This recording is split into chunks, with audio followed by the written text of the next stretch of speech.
The Victorian spa town of Harrogate in the heart of North Yorkshire is renowned for its elegance and classical architecture, but it's equally famous for its delightful parks, gardens and annual flower shows.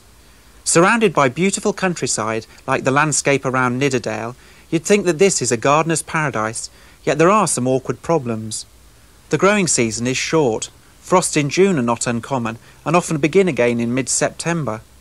In exposed gardens, the wind blows from all sides and can be bitterly cold in winter. Soils, too, are extremely variable, ranging from light sand to heavy clay. Yet despite all this, the enthusiasm of local gardeners is undiminished. It's not often I get invited to come and look at a garden by rowing boat, so when Chris Abbott invited me to come and see what she'd done with a small field over the last 20 years, well, I just couldn't resist it. She and her family live by one of Yorkshire's loveliest rivers, the Nid, which at this point rushes over a spectacular weir, the crash of the water being the only sound to break the quiet. It's a shady, cool, willow-fringed place, with ivy hanging in curtains from the rocks, and colonies of Himalayan balsam flaunting rose-pink helmeted flowers. To reach her garden from the river, you climb a flight of steps up a steep bank, soon to emerge on a relatively flat area, with a large herbaceous border, several beds filled with perennials, rock plants and conifers, whilst a lawn leads past a pool to the house. It's from the house, especially from the lounge, that you get the best view of the garden. Tremendous collection of plants here, Chris, but I didn't expect to see idear licifolia. I have it in my garden, but I'm in the soft south, so how do you succeed with it? Well, I've tried it in one or two places before I settled on it by the fence there, Roy. It's not too hardy this far north, but it seems quite happy and it's well away now. I love it. Moths are very yes, the moths are very attracted to it at night, and they settle and they get so drunk on the nectar that you can actually pick them up, and they don't move. Yeah, and of course a lot of plants you're growing here for their flowers and their attraction to insects. This is Agastache, isn't it? Funiculum. Yes, I love scents and the forms of different plants. The Agastache smells of aniseed. Oh, so it's in the mint family, isn't it? That's right. Oh, you're right. Real aniseed smell to that. Yes. Hoverflies are happy on it. The butterflies love it. It just seeds itself all over the garden. Really? And I just let it do its own thing. And what about this little, like a heather-looking plant from a distance? Saturia ripanda, the winter savoury. Mm-hmm. You smell. Right, got a different smell altogether, yes. Isn't it? How long is that flowering? Is it over several weeks or months? Yes, it flowers about 6-8 weeks. It does quite well. Yeah. But it seeds around, and I find when things do seed around that you get them flowering over a different period, because younger plants, this is 2 or 3 years old, this one, but there's little seedlings down here, right. And so they will flower later. Yeah, and you've got it growing in a raised bed here, so it's very well drained and obviously sunny. Whole range of other things too. What's this one? Yes. This is Rhodium macadinum. This is one of my favourite plants because it'll be in flower from April right through to Christmas sometimes. Really? I find if you pull off the spent flower heads like that, right, then it just keeps flowering and flowering. Really? And how can you propagate that? Because I know you propagate a lot of your own plants. Yes, I do. I find that lots of alpines tell you when they're getting tired. They tell you when they're getting old. They look woody. Yeah. Right? This one here. This one's looking woody. So that tells me that I've got to take some cuttings. I see another of my favourites over there. Verbena bonariensis. Yes. Did you plant it here? No, I think it's sown itself there. It seems to dot itself all over the garden. I love this because it's another butterfly plant and a bee plant. You sometimes see that in herbaceous borders and it tends to get lost amongst the bigger, bolder leaf perennials, but I think just right here you can admire its height and its lovely fine leaves there, very narrow leaves. I guess, Chris, this must be your pride and joy. It's a superb border, but a lot of work to maintain. Yes, it is quite a lot of work, but what I do, it's getting past its best now. It's getting late in the year. Really? Mid-October, I cut it all down, take everything down, and then I do any dividing that I want to do and move things around. I'm always moving things around. Before Christmas, I try to put on a really good layer of well-rotted cow manure. Which is easily available here, I guess. Yes, I have a friend who keeps them specially for me, a farming friend. Yeah. So, and then I leave it for the winter and forget about it. Right. What's that lovely pink verbascum there? I don't think I've seen anything like that before.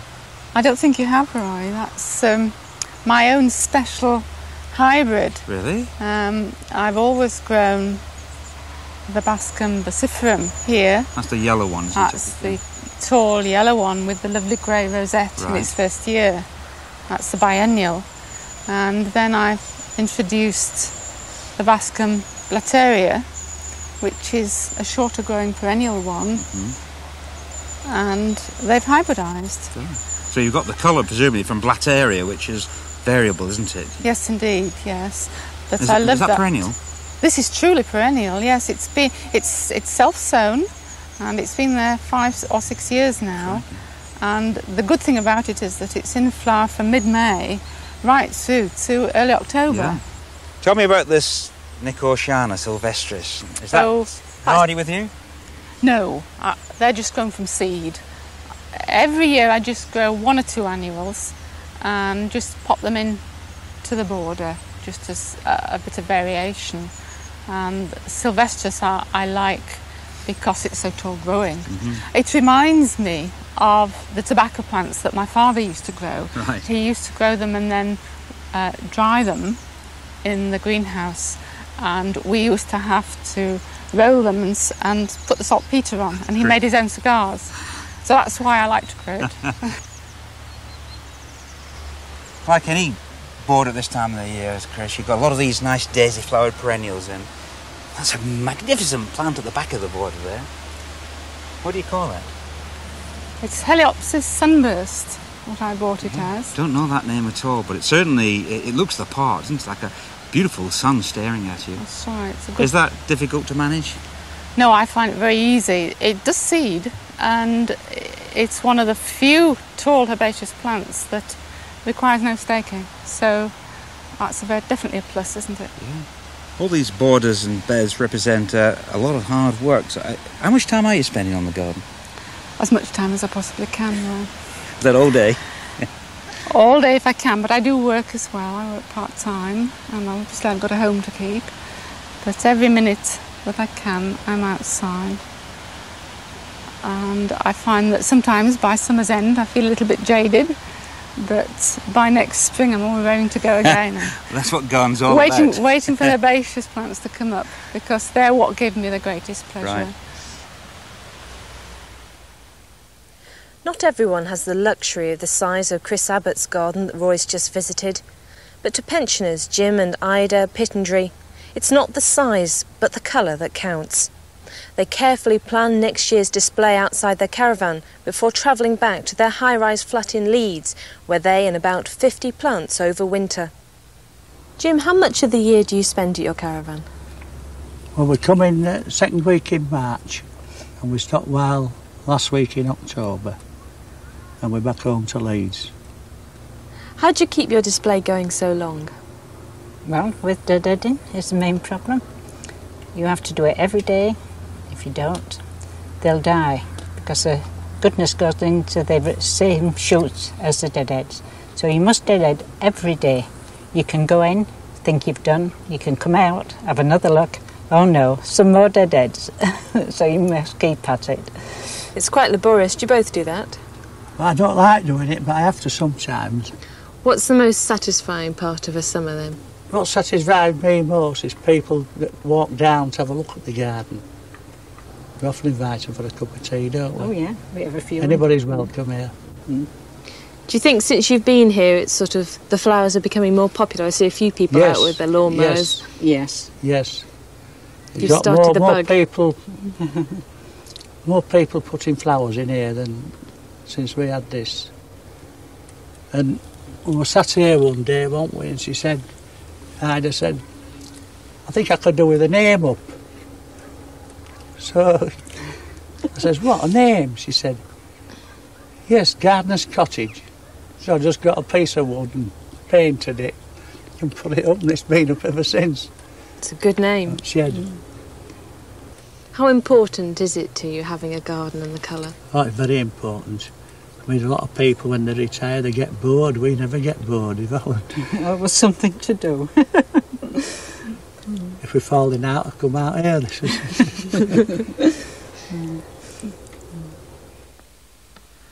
At his garden here in Burstwith, Nigel Worsnop grows an impressive array of flowers and vegetables. They're of the highest quality and regularly win prizes at local shows. It could be something to do with the fact that he lives on a farm, so there's always a plentiful supply of manure. Nigel, this is the largest fuchsia I've ever seen. It really is beautiful. Which variety is it? It's a Triphylla fuchsia called Thalia. It's one which I bought from the garden centre 9 years ago, and every year it's grown bigger and better. And is it big because of its age? Yes, every year it gets put in a slightly larger pot, so as it gets a bigger root system each year, it gets a bigger top. And what compost do you use? I use a homemade compost which I make from molehill soil which we gather from the field next door. I use 7 parts molehill soil, 3 parts peat and 2 parts sand, and then I add the Johnny Space and the lime for the feed. So is there any magical properties to molehill soil then? Molehill soil is always nice and friable and full of fibre. The moles dig the soil from deep down and it's always very loose and it makes a good compost. And what about watering and feeding it? Yes, on a hot sunny day or a windy day in the summer, it takes a 2-gallon can every day and it gets a very weak feed every time with a high potash fertiliser. Now, is it tough enough to stay outside in the winter? Not in the winter. In the summer it stands out and it takes all the wind and the rain, but in the winter it has to go inside. It can't have any frost whatsoever. It must be kept above 40 degrees Fahrenheit. Now, I know you've shown this very successfully, but how do you transport something this size? It's difficult because it's so heavy. It takes 2 of us to lift it, and then we take it in the cattle trailer. And I'm taking it to the Keighley show tomorrow. Nigel, it's a wonderful display of begonias you've got in here. I just love the mix of colours and the flowers are so large. Is it a difficult plant to grow? No, I found that the begonias are quite easy. So long as you look after them well and treat them well, you won't have any problems. So what's the key to growing good begonias? You've got to buy good varieties, and the watering is very critical. You've got to remember in the spring when you start the tuber off, it's got no roots at all, so you've got to be very sparing with the water. As the summer goes on, you've got to increase the watering all the time.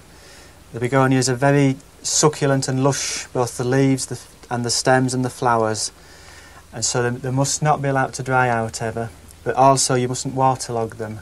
You've got to just find the happy medium. And what about dry air in the glasshouse? Will they tolerate that? Not at all. If the air is too dry, then the flowers drop off. They start flowering about the middle of July and they carry on right through till the end of September or the beginning of October. After that, they start to die back with the cold nights. The stems start dying back, and at that time you start reducing the water so that the stems gradually fall away. And when all the stems have fallen off, then you remove the compost from the tubers and you store the tubers ready to start again next spring. So this is something that you could grow even on the windowsill of a flat? Yes, so long as you keep the air moist, they will grow anywhere. You do grow some unusual vegetables. What are these here? This is an old-fashioned vegetable called scorzonera, which isn't often grown now.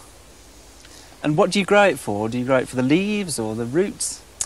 It's said that you can blanch the tops and eat them, but we've never tried that. We grow it for the roots, which has a flavour like a mild parsnip. It can either be boiled or fried. And when do you sow them? What time of year?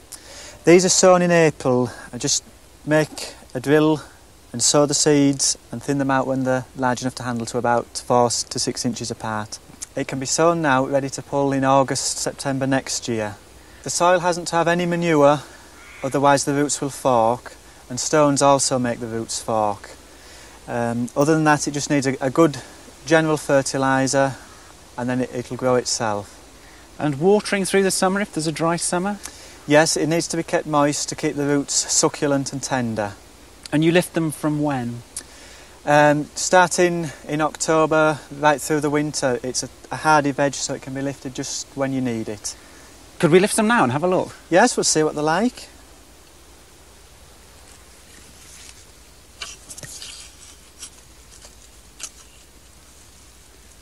Oh, there. Well, now there's one which has hit a stone and forked. That part is still usable. That wonder if all the others are going to be like. What can go wrong. The roots tend to break very easily, so you've got to be careful to try and get as much out as possible. That's perfect. It's lovely, isn't it? That's what they look like. And is there anything else that you're growing of interest? Yes, this year we've tried some asparagus peas. I'll show you what they look like. These are called asparagus peas, but are they related to asparagus? No, they taste of asparagus, but it's actually part of the pea family. And you've got a very healthy row of plants here. It looks as though it's been quite easy to grow. The seeds were just sown in situ where they're going to grow in April, and the plants have just been left to do what they wanted. I think they may have been better tied up to keep them a bit tidier, but where there's plenty of room, we're quite happy to let them flop. And the flowers are very pretty too. It's almost something you could plant in an ornamental border. That's right, it would look nice in among herbaceous plants. It's flowered from the middle of June, and it's always looked pretty. And what about harvesting the peas themselves? The peas should be picked when they're just an inch long. It's the first time I've grown this, and we've let quite a lot of them grow too big. And when they get to that stage, they're tough. They taste nice, but they're too tough to eat really, so an inch is perfect. Everything we see seems to have been an amazing success. Is there anything you can't grow? I always struggle with celery year after year, but I keep trying. One year I'll get it right. Any hardy flowering plant which performs best from late summer into autumn, and as a bonus has richly coloured stems and leaves, is bound to be a favourite with gardeners. And such a group of plants are these dusky stemmed sedums or stone crops from the border. This is the tallest of them all. It's 2 feet high. It's called Sedum maximum atropurpureum. Well described, the dark, rich colouring of the stems and leaves. And the flowers in flat heads, star-shaped, and sort of a rose-red colour, attractive to bees and butterflies. Much smaller, but flopping, is Ruby Glow. Now that one needs a raised border, raised bed, so that the stems can lie on the ground or hang from the edge of the wall maybe.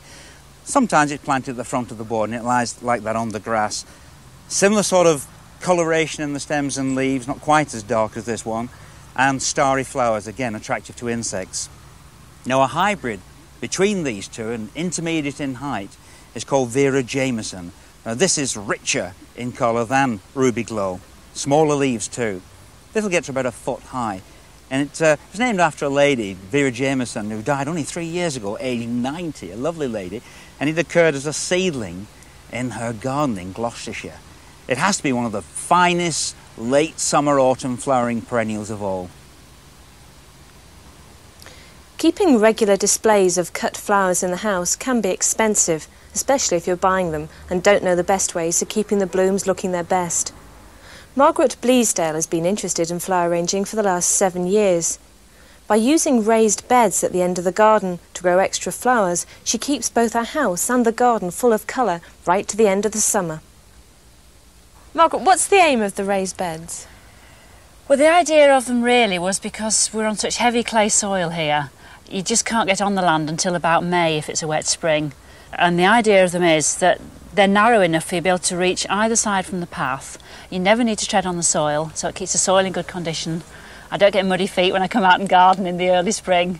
The soil warms up quicker, so the plants get a better start. You keep these beds mainly for flowers that you're going to cut and put in the house? Yes, I mean they're at the back of the garden, they're hidden from the decorative parts. And I just grow really things that I know are good for cutting, things that have got a good long season. Because I don't like to cut from my main borders because you very quickly take all the colour. When's the best time to cut flowers? Is there a best time? Yes, definitely. Early morning, I would say, because during the day the plants are losing moisture through their leaves. So when you cut them off from their water supply, when you cut them, they're just not going to be at their best. So early morning, they're full of water. They've drunk it all during the night. The best time to cut them is in the morning. But what do you actually have to do? Is it important to have water ready? Yes, I always bring a bucket of water down in the garden with me. Just half full of water. Forget your nice flower baskets, leave them in the house. So I always bring my bucket around the garden with me. As soon as you cut your flower, straight in. Are there special treatments you have to do to certain plants? Yes, certain ones. A lot of the annuals, it's just straight in water. One or two things you treat in a special way. Roses, they benefit from being popped in very, very hot water for a minute or two, and that clears any airlock in the stem. Some of the flowers with a milky sap, such as the poppies, euphorbias, either seal the end, or if you haven't got a match with you in the garden, I just stick the end in the soil and it just sort of cakes on the end and just stops the sap leaching out. Hollow stems, especially the delphiniums, lupins, in the early summer, actually tip it upside down, fill the stem with water from a watering can and just plug the end with a little bit of kitchen roll, and then the whole stem is full of water and it's not going to wilt then.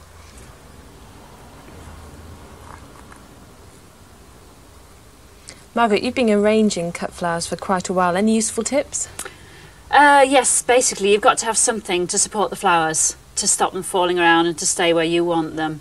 The most popular is the green floral foam, but of course you wouldn't use that in a clear glass container where the beauty of the arrangement is partly seeing the stems. So on this one I've got the top crisscrossed with clear sellotape, just enough to support them but you don't see it. The arrangement in the jug here is just crumpled chicken wire, that's just enough just to support the flowers. What about food in the water? Yes, I usually use the commercial cut flower food, but a good substitute is 1 or 2 spots of bleach and a little bit of sugar. The sugar feeds the flowers and the bleach keeps the water clean, particularly important in a glass container. What do you think are the main advantages of growing flowers to cut? Oh, I think probably variety. I mean, you can grow such an assortment of flowers in your garden, and just the sheer pleasure of just wandering down the garden, just picking a bunch of mixed flowers just to arrange in the house. For Roy's Choice this week, I've got 4 plants to show you. And the first one is this, it's Nicandra physalodes. It's a tender annual plant, very fleshy and green and sappy. You can see the flowers, blue-purple, sort of bell-shaped, and when the sun shines on them, they'll open fairly wide. And they're replaced by these inflated fruits, or these are the cases, the calyx, around the fruit. When I open that up, you see the fruit is small and smooth and greenish. It matures to sort of a purplish colour, and that gives it its name, the apple of Peru. It's the apple shape, of course, very much smaller, but it's no relation to apple, of course. This is in the same family as the solanum or nightshade, so it's a poisonous plant. But it does come from Peru, Peruvian native. And another name for this plant is the shoe-fly plant. Now, some people, right back into Victorian times, have potted this on and taken it into the house, and it's supposed to keep flies away. But I'm not really sure about that. In the same sort of area as this plant here, this is Euphorbia lathyrus, and that's called the mole plant, because it's supposed to keep moles out of the garden if you plant it there. Again, I'm not really sure whether it works. My third plant is a hardy shrub, and that's called Colutea medea. And this has clusters of sort of orangey pea flowers, and these are replaced by fruits which are inflated pods with tiny seeds inside. And this is a hybrid plant between a red-flowered and a yellow-flowered plant. The yellow-flowered is a common one, Colutea arborescens. I used to love as a kid to press those pods between finger and thumb, and they make a loud crack. Finally, one of my favourite conifers. This is the Korean fir, Abies coreana. Hardy, compact, cone-shaped, and lush foliage. Look at this branch here, dark green above, and when I turn it over, silver, a real dramatic contrast.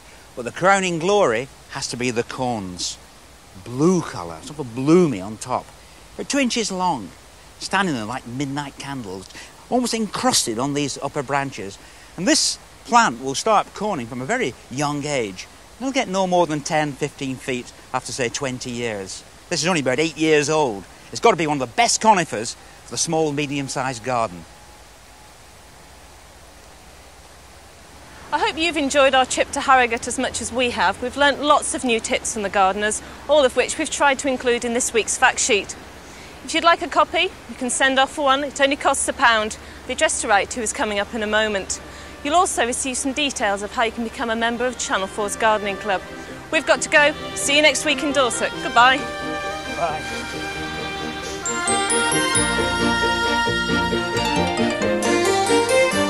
For this week's fact sheet, send a cheque or postal order for £1 payable to Channel 4 to Garden Club 10, PO Box 4000, Cardiff, CF5 2XT.